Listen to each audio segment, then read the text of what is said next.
Kalau dia maafkan. Tapi kalau nak kira kaedah asal dia yang tidak boleh dimakan ke tu, bila mati pula najis lah. Kalau tidak ambil kaedah umum balwa, susah juga. Susah juga. Jadi masalah hak kata gelap perut tu dah, tu tak ada. Tu orang tua sana dia nak suruh kita beringat lah. Tak ada. Supaya juga macam lalak kan, lalak masuk. Daripada situlah ulama kiasnya semut kau tadi, lalak tu kan Nabi suruh buat. Lalak tu pun jenis lagu tu juga, mana dia tidak mengalir lah darah dia tu supaya benda-benda lain. Jadi mana kita selai, lepas tu kita buat. Di situ pun ada isyarat dah tu.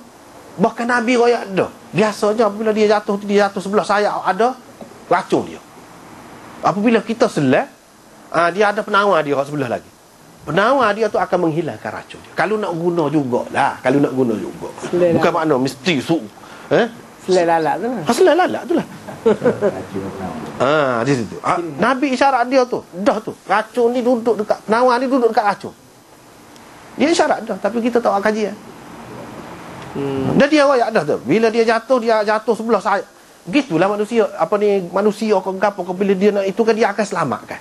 Tuhan beri dah ke dia untuk menyelamatkan diri dia. Supaya sutong tu dakwah dia tu racun dia ni, dia sembuh. Tu. Lalak ni pun bila dia nak kena, nak jatuh, dia pergi kot tu dulu. Itulah penyelamat dia ni. Tapi bila kita celup tu, tapi guru saya dulu kata jangan celup kalau hak panas. Nabi tidak suruh. Kalau hak panas dia kau pecah perut tu, kata dia ada. Kau teruk tidak nak tu, hak tu kau teruk lagi. Hak ni air biasa. Air biasa. Air sirak kau kita kata. Hak tidak panas. Hak biasa. Boleh kita buat gitu. Jangan kita buat kita tidak selai. Kalau nak minum juga. Kalau tak saya minum, tak apa. Royak jalan je. Di samping tu Nabi nak royak, nak menarik perhatian kita. Benda ni ada rahsia. Berapa banyak ada racun, situlah penawar dia. Berapa banyak ular kau gapo kau, situlah. Dan racun ni apabila berubah, dia tidak semestinya jadi racun. Racun tu pada ketika tertentu, dalam keadaan tertentu. Misalnya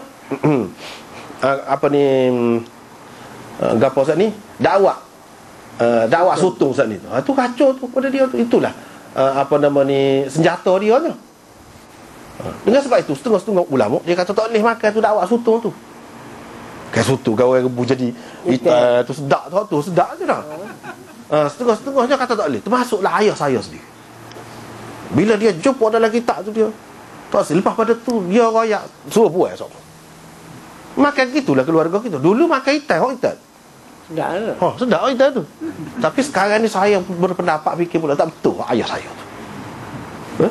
Saya makan pula. Hitam pula. Sebab apa hak tu sedap je. Hak tu sedap.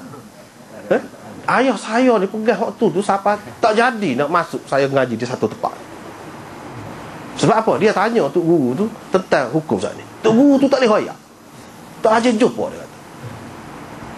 Jadi ayah saya kata dia tidak mengajar, tidak main dengan kitab semua, dia tahu. Macam mana dia nak letak anak dia di sini? Tak jadi betul. Ayah saya itu cerita dia. Tapi saya berpendapat tidak begitu. Boleh. Sebab apa? Kita tak ada nampak kesan apa-apa pun. Tidak semua. Racun tu dalam keadaan tertentu. Dalam keadaan yang lain tidak racun. Dah hak tu sedap.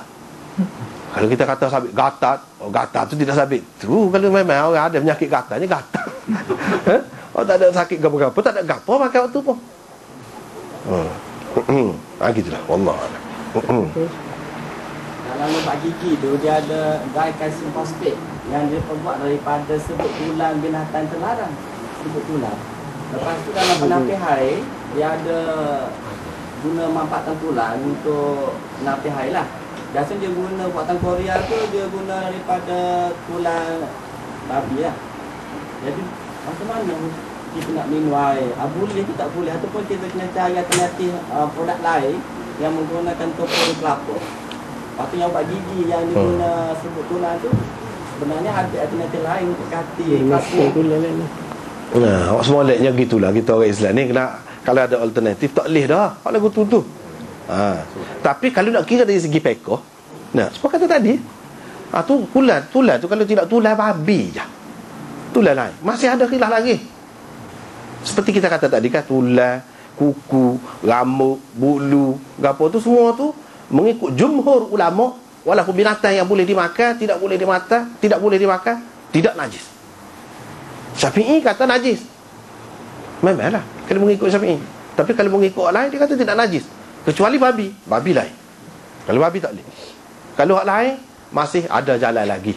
Tetapi kalau ada alternatif lain, memanglah itulah kita alu-alukan. Kita sepatutnya itulah benda ni fardu kifayah. Kalau tidak, berapa ramai orang yang terlibat dengan benda-benda yang kotor. Dengan sebab itu kena ada orang yang berusaha buat benda-benda lagu ni betul-betul suci. Allah.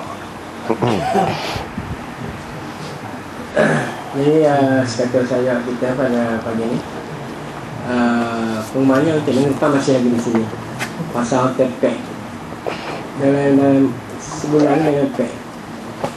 Jadi mari sama-sama kita tangguhkan tugas kuliah kepada ini dengan baca teks kepada Allah.